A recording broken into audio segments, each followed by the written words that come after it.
One of the things I see as a marketing agency owner is unfortunately clients hurting their own results through doing things that they often don't realize are completely destructive to their future of their business. So I'm going to go over the top five things that I see clients do every day that hurt themselves and shoot themselves in the foot.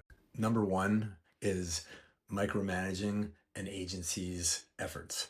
Basically, hiring an agency to do marketing and then infecting the process and controlling the process. So, for example, things like telling them what platform to choose, telling them what to do with ad campaigns, with creative, with messaging, instead of listening to the agency's experience, just assuming you know something that maybe you don't. Because basically, would you do that to your attorney? Would you do that to your CPA? Would you do that to any other, your dentist? Would you do it to any professional that you're paying for their advice and their expertise? An agency is no different. And if you're already looking down at your agencies like, I'm not sure these guys know what they're doing, you shouldn't be hiring them. Give your agency a chance to prove themselves with a plan that made sense in the beginning that you agreed to. Give them enough time to get results. And enough time is not 2 weeks, by the way. In most cases, ad campaigns, for example, take several months to be able to season. I ran an ad campaign for myself recently that produced absolute garbage for the first 3 weeks. Not because of me, and I didn't change anything. And now it's just producing leads every day. It's my best performer. We didn't change anything. We just waited for the algorithm to tune. You've got to give these things time. Moving forward from that is not scaling winter campaigns, basically holding onto the purse strings too tight. So for example, when you get results and you finally are seeing leads coming in and those leads converting to business, hopefully the agency might say to you, hey, we should really scale this because we're capped out, because you might be like, I want more, but I'm already spending X amount of thousands of dollars on ads with you. I don't want to spend more. That's your mistake.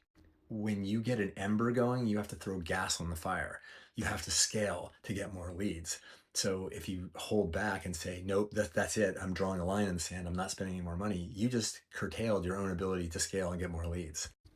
The agency, I use this analogy all the time. It's like the agency builds the car and then the car needs gas to go where it's going, or an electric charge if you're into that. It needs the fuel to get there. And the fuel is ad spend. That's ad budget. Now, this is, again, I'm not saying to throw good money after bad if things aren't working, but once they're working, you should be looking how to scale your campaign. But a lot of clients never scale, and that's why they stay right here. The next one is probably a shared responsibility thing, but it's not being willing to meet with your agency regularly. This could also be the agency not doing this, but not meeting with the agency regularly to set strategy. And it's important when you're talking to your agency about it is just don't posture these calls as like, what have you been doing for me lately? Even if you feel like that, you're gonna catch more flies with honey than vinegar.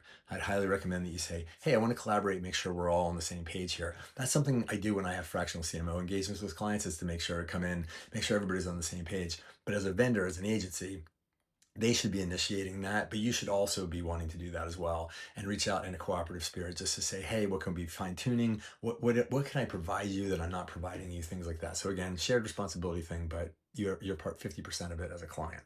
The other one is making a single platform choice, only being on one ad platform. And I see this all the time because, again, people are like, oh, I can barely afford this. I only want to do one ad platform, and that has to work. And the problem is what you do is you hamstring your agency's ability to test. In order to know, I get this question all the time, which ad platform should I choose? Which one should I do? Which one's the best? Guess what? There's no way to know that. There's no crystal ball. I mean, the agency might have worked with other people that are in that industry, and maybe in those areas that works, but it's not to say that other platforms can't work.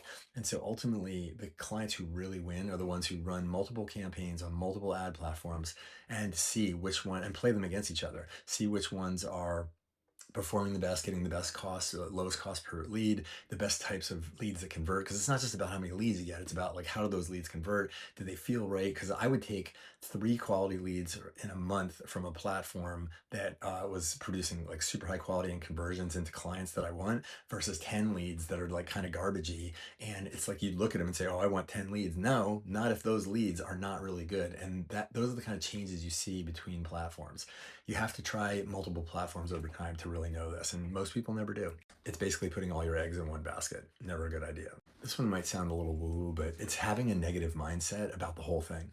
Like I see some clients that, and understandably, they tend to be jaded sometimes based on bad experiences in the past. And I'm not here to like take that away or discount that. But the problem is that if you have that negative mindset, if you go into it like already assuming the agency is going to fail, doesn't work, Facebook doesn't work, blah blah blah blah blah.